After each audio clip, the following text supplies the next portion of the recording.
is time. It is time to brew your best beer. The 2015 Sjporr Challenge is brought to you by the Grainbill Homebrew Supply, located in Red Lion, Pennsylvania. Brewers Exchange, operating in the U.S. and Canada. Finney's Homebrew Emporium, located in Bishopdale, Christchurch, New Zealand. And Omega Yeast, located in Chicago, Illinois. What's up, E's and G's? Doing another Sjporr review. Fucking Dan, I haven't even had anything to drink yet. What's going on? So tonight, we are gonna have the 693-096-194. I'm reading it backwards, so I'm not really good at reading things backwards or forwards. This is the pumpkin beer. Pumpkin spiced beer. So, those of you who watch my channel and whatnot know kind of my thoughts on pumpkin beer. Pumpkins really belong on my front stairs in November rotten, and then in seed form. But because this is the Sjporr experiment, we soldier on and we drink this beer. We drink awesome beers because y'all made them. Commercial pumpkin beers, I think, is where I have the problem, because the only pumpkin beer I liked was from Joe, Pats fan. So a homebrewed pumpkin beer, I think, is going to be a very different experience than commercial pumpkin beer. So that being said, I'm going to pause this and crack it, and I'm going to pour it, because I cannot do this all with one hand. Pour it, and then I'll come back when I'm going to get some nose on this, and we'll chat some more about that later. All right, I'll see y'all in a second. Okay. So, I cracked the bottle, and I have not seen an explosion like that since I was at a Michael Bay film. Dirty fucking people. It blew the fuck up on me.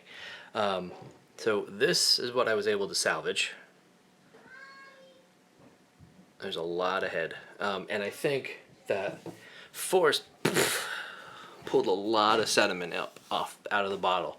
So what I'm going to do is I'm going to let this foam subside, because I can't get any aroma really through that amount of foam. And I'm sure as hell not going to try to sip through that, because I want to be able to get a good sip and not just a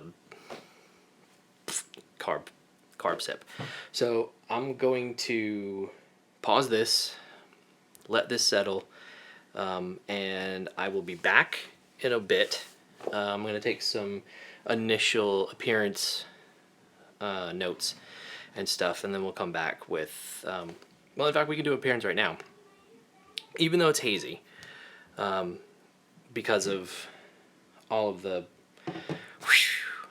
stuff pushed back up into solution, the color is what I would expect from a pumpkin beer. It's kind of got that caramely pumpkin pie filling color, sort of that. It's got, I can tell it right straight away. It's got that rich caramel, that rich caramel, kind of burnt sugar-esque.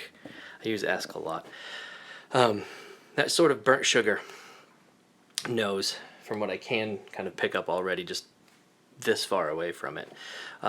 It's definitely got a lot of that burnt sugar and a bit of nutmeg, and some allspice, or possibly, if I'm getting it, yeah, clove maybe actually instead. A little bit of that on the nose too, a lot of bit of that on the nose, and some cinnamon as well. But what I'm going to do is, so it's appearance. We were doing appearance.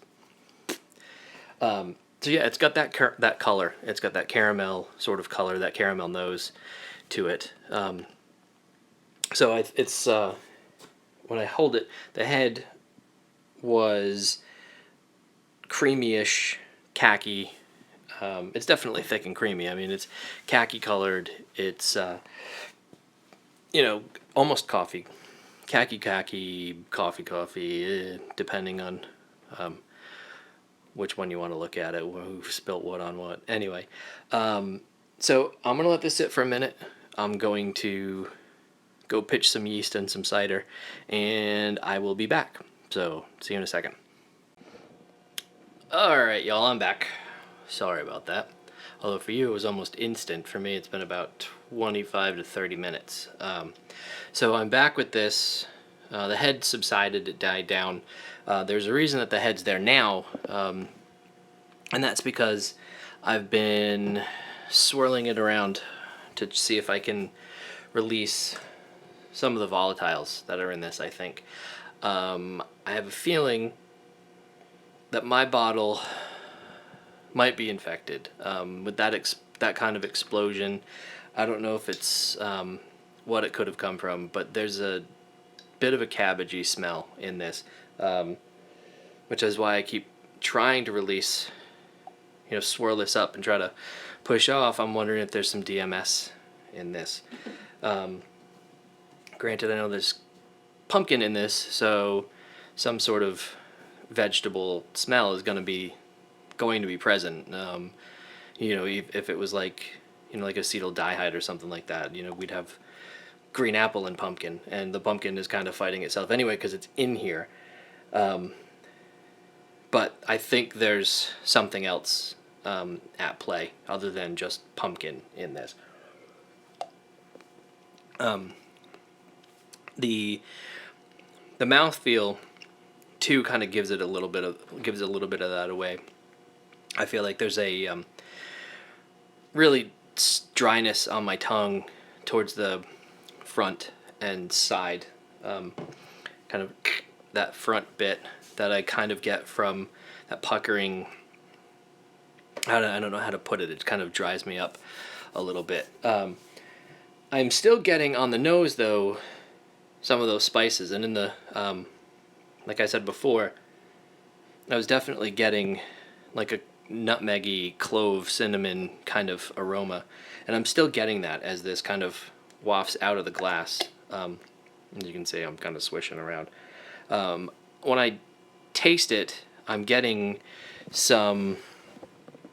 Definitely, I'm feeling like I'm tasting ginger in here. There's a very. Well, I'm going to take another sip. Hold on.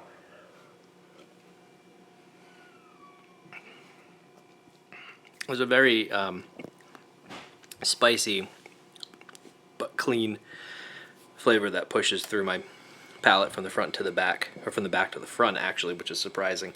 But I think I'm getting that from some ginger, whether there was like powdered ginger in this or some dried that went in during boil, I'm not sure. But I'm definitely getting something, and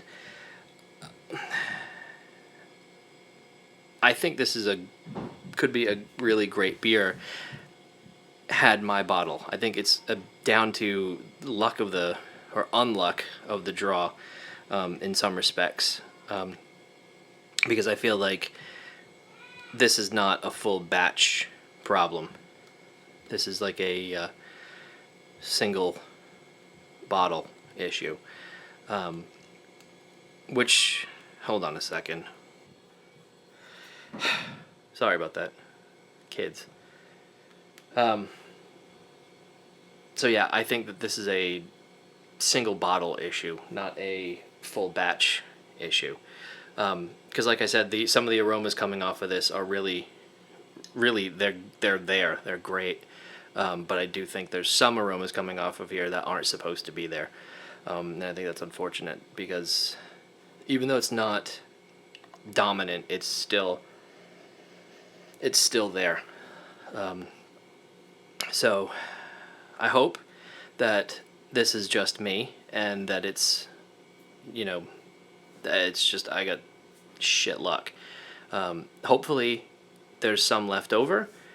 After you going through, then you might be able to float me another bottle so I could try this again. So that would be awesome if you could.